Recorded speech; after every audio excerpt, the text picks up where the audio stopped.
Hi hello welcome to my channel. ఈరోజు వచ్చేసి నేను ఒక చాలా టాపిక్స్ గురించి డిస్కస్ చేయాలనుకుంటున్నాను. ఎందుకంటే నేను ఏదైనా డినయల్స్ కానీ వేరే హెల్త్ కేర్కి సంబంధించిన టాపిక్స్ అయితే ఎక్స్ప్లెయిన్ చేయట్లేదు ఈ వీడియోలో. కమెంట్స్ గురించి కమెంట్స్లో కొంతమంది కమెంట్స్ అయితే చేశారు కొన్ని టాపిక్స్ గురించి. వాటి గురించి నాకు సపరేట్ వీడియో చేయాల్సిన పని లేదు అని నేను ఈ వీడియోలో ఆ కమెంట్స్ గురించి ఎక్స్ప్లెయిన్ చేద్దాం అనుకుంటున్నాను. ఆ కమెంట్స్కి రిప్లై ఇద్దాం అనుకుంటున్నాను. Let's get in to the comments quickly. కింద నుంచి వస్తాను. యాక్చువల్లీ కొంచెం క్లియర్గా స్లోగా చెప్పండి. నేను నార్మల్గానే ఫాస్ట్గా మాట్లాడతాను. మేబీ మీకు ఫాస్ట్గా అనిపించుంటే ఐఎమ్ సారీ. నేను మెల్లిగా మాట్లాడడానికి ట్రై చేస్తాను. ఓకే. ఇంగ్లీష్ బాగా వచ్చి ఉండాలా? ఏఆర్ కాలింగ్లో ఇంగ్లీష్ రాకపోతే ఏం చేయాలి? ఏఆర్ కాలింగ్లో ఇంగ్లీష్ రాకపోతే ఇంగ్లీష్ నేర్చుకోవాలి. ఇంగ్లీష్ రాకుండా మీరు ఏఆర్ కాలింగ్లో చేయడం కష్టమవుతుంది. ఎందుకంటే ఏఆర్ కాలింగ్ అంటేనే మీరు యుఎస్ ఇన్సూరెన్స్ కంపెనీస్తో మాట్లాడుతున్నారు కాల్లో. సో ఇంగ్లీష్ రాకపోతే మీరు యుఎస్ వాళ్ళతో మాట్లాడడం కష్టం అవుతుంది కదా. మీరు వర్క్ చేసేదే యుఎస్ హెల్త్ కేర్లో. అలాంటప్పుడు మీకు ఇంగ్లీష్ రాకపోతే ఎలా చెప్పండి? ఇంగ్లీష్ మీరు నేర్చుకోండి. బేసిక్ ఇంగ్లీష్ అయినా సరే మీరు నేర్చుకొని బేసిక్ ఇంగ్లీష్ అయినా సరే మీరు నేర్చుకొని యుఎస్ హెల్త్ కేర్లో మీరు ఏఆర్ కాలింగ్లో మీరు వర్క్ చేయగలరు. ఐ సజెస్ట్ ఇంగ్లీష్ నేర్చుకోండి. మెడికల్ ట్రాన్స్క్రిప్షన్ కోర్స్ కోసం వీడియో చేయండి. మెడికల్ ట్రాన్స్క్రిప్షన్ అంటే అది కొంచెం కోడింగ్ సైడ్ వెళ్తుందండి. నాకు కోడింగ్ గురించి అంత నాలెడ్జ్ లేదు. నేను ప్రీవియస్ వీడియోస్లో కూడా చెప్పాను. నాకు బేసిక్ మాత్రమే తెలుసు కోడింగ్ గురించి. సో కోడింగ్ గురించి మెడికల్ ట్రాన్స్క్రిప్షన్ గురించి నేను ఎక్కువ అయితే ఎక్స్ప్లెయిన్ చేయలేను. బట్ నేను కొంచెం రీసెర్చ్ అయితే చేసి మెడికల్ ట్రాన్స్క్రిప్షన్ గురించి వీడియో చేయడానికి ట్రై చేస్తాను, if I can. Okay, thanks for the comment and please provide complete information on AR. AR గురించి అంటే ఆల్రెడీ నేను చాలా డినయల్స్ అయితే చేస్తున్నాను. ఏఆర్ గురించి అంటే AR is a vast topic. మీకు దేని గురించి ఎగ్జాక్ట్లీ అడుగుతున్నారో నాకు కొంచెం క్లియర్గా చెప్పండి. నేను మీకు టాపిక్ గురించి వీడియో చేయడానికి ట్రై చేస్తాను. ఏఆర్ కాలింగ్ అంటే యుఎస్ వాళ్ళతో. ఓకే, సేమ్ కమెంటా? అవును, యుఎస్ వాళ్ళతో మాట్లాడాలి. సో ఏఆర్ కాలింగ్ ఏఆర్ అని అడుగుతున్నారు కాబట్టి నేను చెప్తాను. ఏఆర్ అంటే ఏంటి అంటే బేసికలీ మనకి క్లెయిమ్ అనేది సబ్మిట్ అయిన తర్వాత ఇదర్ యుఎస్ ఇన్సూరెన్స్ వాళ్ళు అది పేమెంట్ అయినా చేస్తారు, లేకపోతే డినై అయినా చేస్తారు. వాళ్ళకి కావాల్సిన ఇన్ఫర్మేషన్ క్లెయిమ్లో ఉండకపోతే కనుక. ఓకే.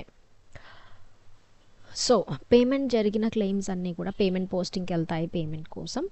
అండ్ పేమెంట్ జరగనివి, డినై అయినవి, పెండింగ్ అయినవన్నీ కూడా ఏఆర్కి లేదా వేరే వేరే డిపార్ట్మెంట్స్కి వెళ్తాయి. అపీల్ గురించి అడిగినా కూడా అవి అపీల్ డిపార్ట్మెంట్కి వెళ్ళడం, ఇలాంటి డిపార్ట్మెంట్స్కి వెళ్తాయి. ఏఆర్ దగ్గరికి ఏమొస్తాయి? మోస్ట్లీ డినైడ్ క్లెయిమ్స్ వస్తాయి. సో ఆ డినైడ్ క్లెయిమ్స్ మనం ఏం చేస్తాము? ప్రాపర్ అనాలిసిస్ చేయాలి. మీరు కాల్స్ చేయకూడదు. కాల్లో మాట్లాడడం ఇష్టం లేదు అంటే, నాకు కూడా ఎక్కువ కాలింగ్ ఇష్టం ఉండదు చెప్పాలంటే. అందుకే ప్రాపర్ అనాలిసిస్ చేయడం నేర్చుకోవాలి. ప్రాపర్ అనాలిసిస్ చేస్తే ఏంటంటే మీకు మోస్ట్లీ 90% మీకు అక్కడే మీకు కావాల్సిన ఇన్ఫర్మేషన్ దొరికేయచ్చు అక్కడే. సో ప్రాపర్ అనాలిసిస్ అయితే చేయండి. మీకు మొత్తం అనాలిసిస్ చేసిన తర్వాత కూడా మీకు ఇన్ఫర్మేషన్ దొరకట్లేదు అంటే అప్పుడు you can go for calling అనమాట. సో బేసిక్గా ఇప్పుడు మనం యుఎస్ హెల్త్ కేర్కి కాలింగ్ ఎందుకు చేస్తాము?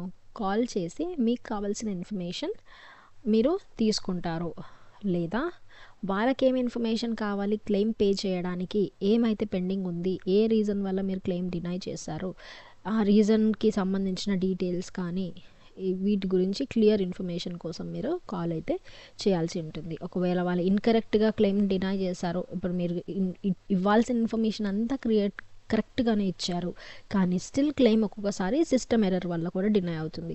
సో ఆ డినైల్ ఎందుకు వచ్చింది? మీరు ఇన్కరెక్ట్గా డినై చేశారు, రీప్రాసెస్ చేయండి అని, ఇలాంటి కొన్ని సినారియోస్ కోసం అని మనం కాలింగ్ చేస్తాం ఏఆర్ వాళ్ళకి. సో కాలింగ్ అనేది ఇంపార్టెంట్. నెక్స్ట్ వచ్చేసి ma'am NCCI and MUE with ఎగ్జాంపుల్స్తో ఎక్స్ప్లెయిన్ చేయండి. ఇది అగైన్ కొంచెం కోడింగ్కి సంబంధించింది. ఏఆర్లో కూడా ఉంటుంది NCCI and all. But MUE అంటే నాకు నిజంగా నాకు I know what is MUE, but నాకు క్లియర్గా గుర్తు రావట్లేదు, ఎందుకంటే చాలా రోజులు అయింది నేను డిన్నాల్స్ పైన వర్క్ చేసి. సో నేను తప్పకుండా ఆ వీడియోస్ చేయడానికి ట్రై చేస్తాను ఈ టాపిక్స్ పైన. Thanks for asking. I have one doubt in workers' compensation related to injury. In this plan, patient will be paid any amount to provider. Okay, patient will pay any amount to provider. That like co-pay, deductible or percentage to pay anything to hospital or not. Okay. Me question నాకు కొంచెం క్లియర్గా అర్థం అవ్వలేదు, but I'll try. So ఇక్కడ మీరు question ఏమడుతున్నారు, workers compensation related injury ఉన్నప్పుడు patient హాస్పిటల్కి ఏమైనా పే చేయాల్సి ఉంటుందా, లేదా మొత్తం వర్కర్స్ కాంపెన్సేషన్ ఇన్సూరెన్స్ కవర్ చేస్తుందా అని అనుకుంటున్నాను మీ డౌట్. సో ఈ డౌట్ కంటే మీరు it depends on the insurance అండి. కొన్ని ఇన్సూరెన్స్ 100% కవర్ చేస్తుంది, కొన్ని insurance it depends on the urgency of the injury. Again కొన్ని వాళ్ళకు కూడా గైడ్ లైన్స్ ఉంటాయి కదా, వాళ్ళ గైడ్ లైన్స్ ప్రకారంగా, వాళ్ళ పాలసీస్ ప్రకారంగా కొన్ని ఇన్సూరెన్స్ అయితే 100% కవర్ చేస్తుంది. మీరు రూపాయి కూడా మీరు జేబులోంచి కట్టాల్సిన అవసరం ఉండదు. లైక్ కోపే, డిడక్టబుల్ ఇలాంటివి. కోపే అయితే మీరు నార్మల్ అడ్మిషన్ ఫీజు ఇలాంటివి అయితే పే చేయాల్సి ఉంటుంది తప్పకుండా. డిడక్టబుల్ ఇవన్నీ అయితే it again depends on the insurance అనమాట. సో వర్కర్స్ కాంపెన్సేషన్ ఎక్కువ రోజులు వర్క్ చేయలేదు, దాని గురించి బేసిక్స్ మాత్రమే తెలుసు నాకు. సో వర్కర్స్ కాంపెన్సేషన్లో it again depends on the insurance. Workers కాంపెన్సేషన్లో చాలా ఇన్సూరెన్సెస్ ఉంటాయి. సో అగైన్ ఆ ఇన్సూరెన్సెస్ ఏ విధంగా పనిచేస్తుందో వాళ్ళ పాలసీస్ని బట్టి అది పేమెంట్ అనేది ఉంటుందన్నమాట. ఇప్పుడు కొన్ని ఇన్సూరెన్సెస్ వర్కర్ కాంపెన్సేషన్ ఏంటి, పేషెంట్ ఆర్ ఇంజ్యూర్డ్ పర్సన్ వచ్చేసి మీరు లైక్ ఓన్లీ 20% పే చేయాలి, మిగతా 80% ఇన్సూరెన్స్ పే చేస్తుంది. ఇంకొన్ని ఏంటంటే మీరు స్టార్టింగ్లో పే చేయాలి, అది అన్నీ కూడా బిల్స్ పెట్టిన తర్వాత అవి రియంబర్స్ అవుతుంది. ఇంకొకటి ఏంటంటే ఎమర్జెన్సీ కేసెస్లో పేషెంట్ హాస్పిటల్లో ఉండంగానే నేను చూసిన రియల్ సినారియోస్ మీకు ఎక్స్ప్లెయిన్ చేస్తున్నాను. నేనంత క్లియర్ డీటెయిల్ ఎక్స్ప్లెనేషన్ కూడా ఇవ్వలేకపోయినా నేను చూసిన కొన్ని నా ఫ్రెండ్స్వి కానీ నా కొలీగ్స్ వీళ్ళకి సంబంధించిన కొన్ని సినారియోస్ నేను ఎక్స్ప్లెయిన్ చేస్తున్నాను. అండ్ కొంతమంది లైక్ హాస్పిటల్లో ఉండంగానే క్లెయిమ్ సబ్మిట్ చేస్తే మొత్తం ఆ హాస్పిటల్ వాళ్ళే ఇన్సూరెన్స్ అనేది మొత్తం వాళ్ళే పేమెంట్ అవన్నీ చూసుకోవడం జరుగుతుంది. వాళ్ళే కంప్లీట్ కవరేజ్ అనేది ఇస్తారు. మీరు జస్ట్ అడ్మిట్ అయినప్పుడే పే చేయాలి. ఒకవేళ మీరు ఎక్స్ట్రా ఏమైనా పే చేసినా కూడా అది ఇన్సూరెన్స్ మళ్ళీ రియంబర్స్ చేస్తుంది. ఇలాంటివన్నీ కూడా ఉంటాయన్నమాట వర్కర్స్ కాంపెన్సేషన్లో. Okay, and great content as always. Just quick off topic question. Okay, I'm not going into off topic question today.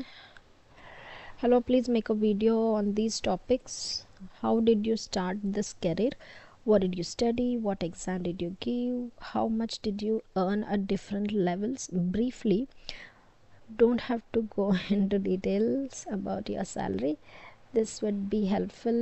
You didn't mention your name. Thank you, sister. Oh, thank you for this comment. And actually నేను దీని గురించి ఒక video చేద్దాం అనుకున్నాను, but maybe నా గురించి తెలుసుకొని మీరేం చేస్తారు, మీకు బోరింగ్ ఉంటుందేమో అనిపించి నేను చేయలేదు. ఎనీవేస్ అడిగారు కాబట్టి నేను బ్రీఫ్గా చెప్తాను. లెట్స్ స్టార్ట్ విత్ కెరీర్ అంటే నేను స్టార్టింగ్ వచ్చేసి కస్టమర్ కేర్లో వర్క్ చేశాను. నేను ఫ్రెషర్గా అప్పుడప్పుడే నా కాలేజ్ అయిపోయింది, కస్టమర్ కేర్లో జాయిన్ అయ్యాను. అండ్ అది నాకు చాలా అంటే చాలా హెల్ప్ అయింది. ట్రస్ట్ మీ గైస్, మీరు ఫ్రెషర్ అయితే I would recommend or suggest you to go for a voice process. Non voice ప్రాసెస్కి అసలు వెళ్ళకండి, వాయిస్ ప్రాసెస్కి వెళ్ళండి. ఎందుకంటే ఒక ఫ్రెషర్గా మీరు ఎలా కమ్యూనికేట్ చేయాలి, ఫోన్ ఎటికేట్స్ ఏంటి, ఆఫీస్ ఎటికేట్ ఇవన్నీ కూడా మీకు నాన్ వాయిస్ ప్రాసెస్ ఉంటే తెలుస్తుంది. బట్ వాయిస్ ప్రాసెస్ అయితే కనుక మీకు కమ్యూనికేషన్ బిల్డ్ అవుతుంది అనమాట. ఓకే, మీలో కాన్ఫిడెన్స్ బిల్డ్ అవుతుంది, కమ్యూనికేషన్ బిల్డ్ అవుతుంది, మీ ఏమంటారు బేస్ ఉంటుంది కదా, మీ ఫౌండేషన్ అనేది కరెక్ట్గా ఉంటుంది. ఓకే, ఇప్పుడు మన స్కూల్లో వెళ్ళినప్పుడు కరెక్ట్ ఫౌండేషన్ ఎలా అయితే మంచిగా ఉండాలి అని చెప్పి ఒక మంచి దాంట్లో ఇలా చేస్తారో, లైక్ జాయిన్ చేస్తారో స్కూల్లో, అలాగే మీకు ఈ కార్పొరేట్ వరల్డ్లో కూడా వాయిస్ ప్రాసెస్కి వెళ్తే మీ ఫౌండేషన్ అనేది మంచిగా ఉంటుంది అని వాట్ ఐ బిలీవ్ అనమాట. సో మీరు ఫౌండేషన్ మంచిగా ఉండాలి, మీరు మార్కెట్లో ఎంటర్ అవుతున్నారు ఇప్పుడిప్పుడే కాబట్టి I suggest to go with the voice process అనమాట. సో నేను కూడా వాయిస్ ప్రాసెస్లోనే ఇది నా పర్సనల్ ఎక్స్పీరియన్స్తో నేను చెప్తున్నాను. వాయిస్ ప్రాసెస్లో వెళ్ళినప్పుడు ఏంటంటే నార్మల్ కస్టమర్ కేర్, అది కూడా డొమెస్టిక్లోనే చేశాను నేను, యూఎస్ కూడా కాదు, డొమెస్టిక్ వాయిస్ ప్రాసెస్లో చేశాను. సో బేసికలీ నాకు వాయిస్ ప్రాసెస్ అంటే అస్సలు ఇష్టం లేదు, ఎందుకంటే ఇష్టం వచ్చినట్టు మాట్లాడతారు కస్టమర్స్ కాల్ చేసి, అవన్నీ నేను తీసుకోలేకపోయేదాన్ని. బట్ స్టిల్ 1.5 year నేను వాయిస్ ప్రాసెస్లో వర్క్ చేశాను, కస్టమర్ కేర్లో వర్క్ చేశాను. దాని తర్వాతే నాకు యూఎస్ హెల్త్ కేర్ ఆపర్చునిటీ వచ్చింది. నేను రిజైన్ చేసిన తర్వాత నేను జాబ్ కోసం చూస్తున్నాను, ఒక 2-3 months వెయిట్ చేశాను. బట్ స్టిల్ నాకు కస్టమర్ కేర్ ఎక్స్పీరియన్స్ ఉంది కాబట్టి కస్టమర్ కేర్ జాబ్సే వస్తున్నాయి, అవే కాల్స్ వస్తుండే. But I was not ready to go. నేను మళ్ళీ కస్టమర్ కేర్కి వెళ్ళడానికి రెడీగా లేను, ఎందుకంటే అవన్నీ నేను తీసుకోలేను ఆ మాటలన్నీ అనేసి. అందరూ అలాగే ఉంటారని చెప్పను, బట్ కొన్ని కాల్స్ అయితే అలా వచ్చేవి. అంటే నేను వర్క్ చేసింది ఇంటర్నెట్ ప్రాసెస్లో అనమాట. ఇంటర్నెట్ రాకపోతే ఇంకా ఇష్టం వచ్చినట్టు మాట్లాడేస్తారు కస్టమర్స్. సో ఇవన్నీ జరిగాయి. Overall it's very good experience అని కూడా చెప్పొచ్చు, ఎందుకంటే నేను చాలా నేర్చుకున్నాను. నేను స్టార్టింగ్లో చాలా ఉండే, నేను లాస్ట్ వీడియోస్లో కూడా చెప్పాను. యాజ్ అ ఫ్రెషర్ నాకు అసలు ఏం తెలీదు, చాలా నేర్చుకున్నాను. కాలింగ్లో ఎలా కాల్ ఓపెనింగ్ ఎలా చేయాలి, కాల్ క్లోజింగ్ ఎలా చేయాలి, ఎలా మాట్లాడాలి, ఎలా పొలైట్గా ఎలా మాట్లాడాలి, ఎలా ఎంపథైజ్ చేయాలి కస్టమర్ని, ఇలాంటివన్నీ కూడా మనకి ఫ్యూచర్లో మనకి ఏ కంపెనీకి వెళ్తున్నా, ఎవరితో మాట్లాడుతున్నా, ఫోన్లో అనే కాదు నార్మల్గా కూడా ఎవరితో మాట్లాడుతున్నా, ఇవన్నీ మనకి చాలా హెల్ప్ అవుతాయి. Okay, this is about my career starting. నేను కస్టమర్ కేర్లో కెరీర్ స్టార్ట్ చేశాను. ఆఫ్టర్ 1.5 year నేను యూఎస్ హెల్త్ కేర్లో జాయిన్ అయ్యాను. యూఎస్ హెల్త్ కేర్ ఏ కంపెనీ ఆ డీటెయిల్స్ అని నేను ఇవ్వలేను, బట్ యూఎస్ హెల్త్ కేర్లో నేను జాయిన్ అయితే అయ్యాను. అక్కడ ఒక 2-3 years నేను వర్క్ చేశాను. ఆ 2-3 yearsలో నేను డిఫరెంట్ ప్రాసెస్లో వర్క్ చేశాను. ఏఆర్లో వర్క్ చేశాను, మళ్ళీ బిల్లింగ్, ట్రాన్స్క్రిప్షన్ అని వేరే ప్రాసెస్ ఉండింది, అందులో వర్క్ చేశాను. డెమోగ్రాఫిక్లో వర్క్ చేశాను. And I was in a pilot batch in all these processes అనమాట. ఏఆర్ తప్ప నేను వేరే ప్రాసెస్లు పైలట్ బ్యాచ్లోనే జాయిన్ అయ్యాను. So I mentored people, I trained people there. నేను చాలామందిని ట్రైన్ కూడా చేశాను నా ప్రాసెస్లో. అండ్ యా, చాలా డిఫరెంట్ ప్రాసెస్ వర్క్ చేశాను. అలాగే ఇంకా కంపెనీ చేంజ్ అవుతూ వచ్చాను. అండ్ మీ క్వశ్చన్కి వస్తే కనుక వాట్ డిడ్ యూ స్టడీ, నా స్టడీస్ వచ్చేసి నేను బీకామ్ అండి. నేను జస్ట్ గ్రాడ్యుయేట్ బీకామ్, అది కూడా బీకామ్ జనరల్ స్టూడెంట్ని. And what exam did you give? Nothing. నేను అంటే యూఎస్ హెల్త్ కేర్ కోసం ఎగ్జామ్ అయితే ఏమి ఇవ్వలేదు. నేను హెల్త్ కేర్ కంపెనీలో జాయిన్ అయిన తర్వాతే యూఎస్ హెల్త్ కేర్ గురించి ట్రైనింగ్స్లోనే నేర్చుకున్నాను. అందులో నా ఎక్స్పీరియన్స్ చెప్పాలి అంటే కనుక నేను యూఎస్ హెల్త్ కేర్లో నా కస్టమర్ కేర్ ఎక్స్పీరియన్స్తోనే నేను యూఎస్ హెల్త్ కేర్లో జాయిన్ అయ్యాను. అంటే ఇది సంబంధం లేదు కదా అంటే కనుక నా కస్టమర్ కేర్ ఎక్స్పీరియన్స్ అనేది ఇక్కడ ఏఆర్లో జాయిన్ అవుతున్నందుకు అక్కడ నాకు పనికొచ్చింది అనమాట. ఎందుకంటే నాకు కాలింగ్ ఎటికెట్స్ అవన్నీ కొంచెం నాలెడ్జ్ ఉంది, నేను కస్టమర్స్తో ఎలా మాట్లాడాలి, ఎలా మాక్ కాల్స్ అవన్నీ జరిగేవి అనమాట. So I had that knowledge, ఎలా మాట్లాడాలి and all. So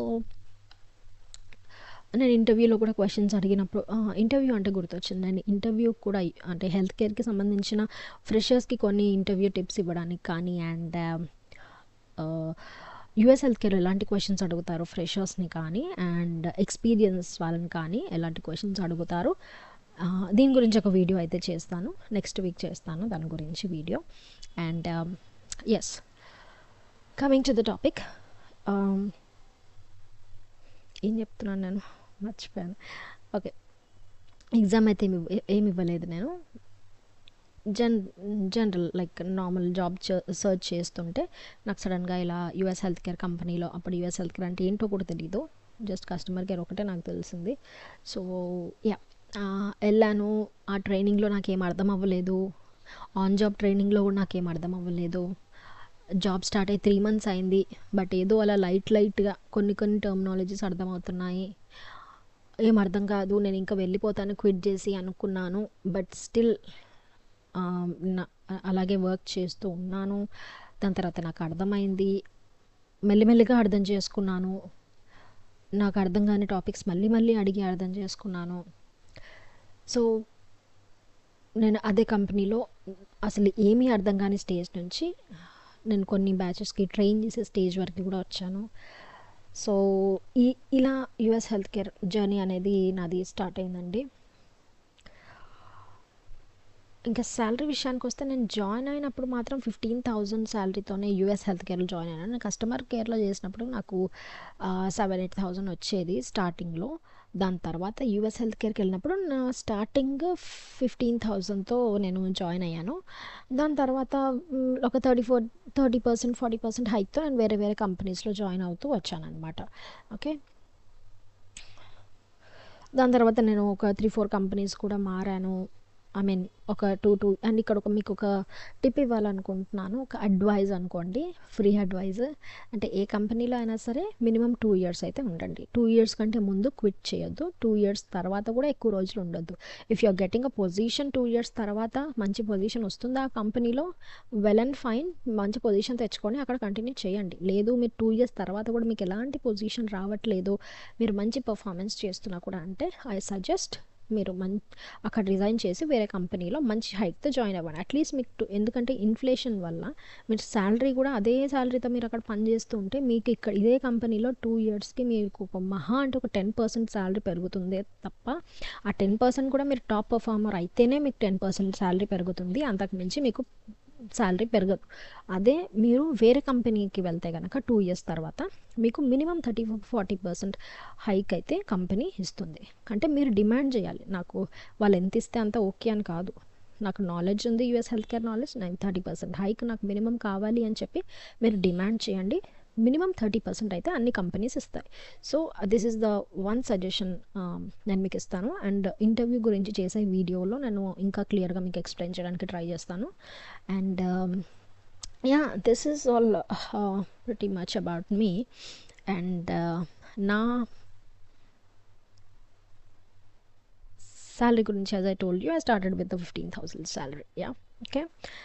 And next comment, need clear information on EOB, please do a video on EOB. EOB అంటే నేను ఇప్పుడు ఆ కంపెనీలో ఉన్న EOB తెచ్చి నేను అయితే వీడియో చేయలేను, బట్ గూగుల్లో శాంపిల్స్ దొరుకుతాయి. ఇప్పుడు మన క్లెయిమ్ ఫామ్కి ఎలా శాంపిల్స్ అయితే దొరుకుతాయో గూగుల్లో, అలాగే నేను ఈఓబీ కోసం కూడా శాంపిల్స్ చూస్తాను. ఒకవేళ దొరికిందంటే ఐ విల్ ట్రై టు, అంటే అగైన్ ఒక్కొక్క ఇన్సూరెన్స్కి ఒక్కొక్క ఈఓబీ ఉంటుంది, లేదా ఈఓబీస్ అంటే నేను డిఫరెంట్ కంపెనీస్లో వర్క్ చేసినప్పుడు డిఫరెంట్ ఈఓబీస్ చూసాను. సో అది ఎగ్జాక్ట్లీ ఎలా వర్క్ అవుతుంది అనేది నాకు అంత డీప్ నాలెడ్జ్ లేకపోయినా, బట్ ఈఓబీ అయితే I can read EOB. Okay, so yeah, I'll try to do make a video on EOB. Thank you for the message. I mean comment. RCM course ఏమైనా ఉంటుందా through online? RCM course అంటే నేను ఇప్పటివరకు ఏం చూడలేదండి. RCM course ఒక్కటి కూడా నేను ఆన్లైన్లో చూడలేదు. ఒకవేళ మీకు ఫ్యూచర్లో కనిపిస్తే కనుక తప్పకుండా లింక్ నాకు ఈ కమెంట్స్లో పెట్టండి, నేను అది వీడియోలో ఎక్స్ప్లెయిన్ చేయడానికి ట్రై చేస్తాను. ఆ లింక్ షేర్ చేస్తాను, అది చాలామందికి హెల్ప్ కూడా అవుతుంది. నేను ఇప్పటివరకు అయితే ఆన్లైన్లో ఆర్సీఎం గురించి ఏం చూడలేదు. యాక్చువల్లీ నేను జాబ్ జాయిన్ అయినప్పుడు ట్రైనర్స్ ఇచ్చిన ట్రైనింగ్ వల్లే ఇదంతా నేర్చుకున్నాను. ఎలాంటి ఆన్లైన్ కోర్సులు అయితే నేను చూడలేదు ఇప్పటివరకు. అండ్ ఇంకొకటి కూడా ఏంటంటే యూట్యూబ్ వీడియోస్లోంచి నేర్చుకున్నాను కొన్ని topics. Yeah, that is all actually. Okay, ఒక్క నిమిషం మళ్ళీ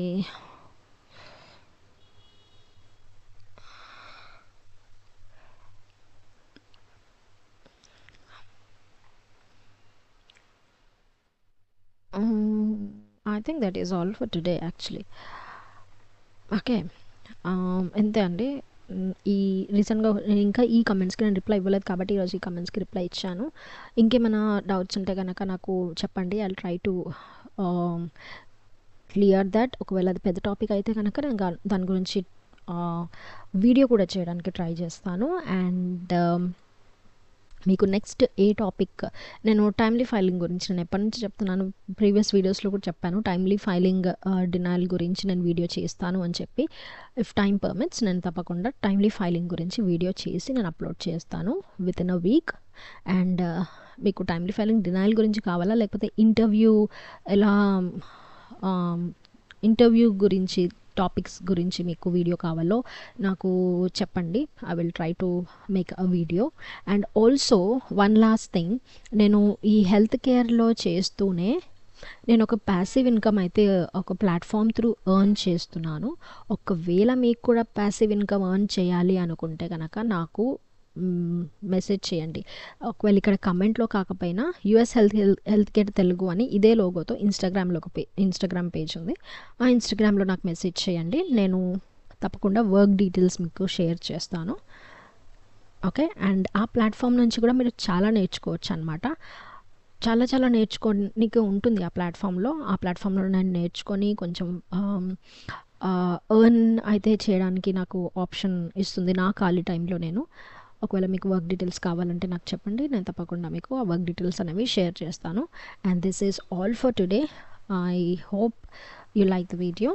అండ్ తప్పకుండా మీ ఫ్రెండ్స్తో యూఎస్ హెల్త్ కేర్లో ఫ్రెషర్స్గా ఉన్న వాళ్ళతో కానీ మీ ఫ్రెండ్స్తో కానీ ఈ వీడియో షేర్ చేయండి, సబ్స్క్రైబ్ చేయండి, లైక్ చేయండి, కామెంట్ చేయండి.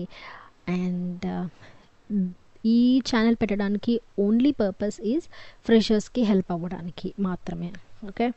ఇవి హెల్ప్ అవుతుంది అనే నేను అనుకుంటున్నాను. అట్లీస్ట్ కొంతమంది అయినా చెప్తున్నారు దిస్ ఈజ్ హెల్ప్ఫుల్ అని చెప్పి.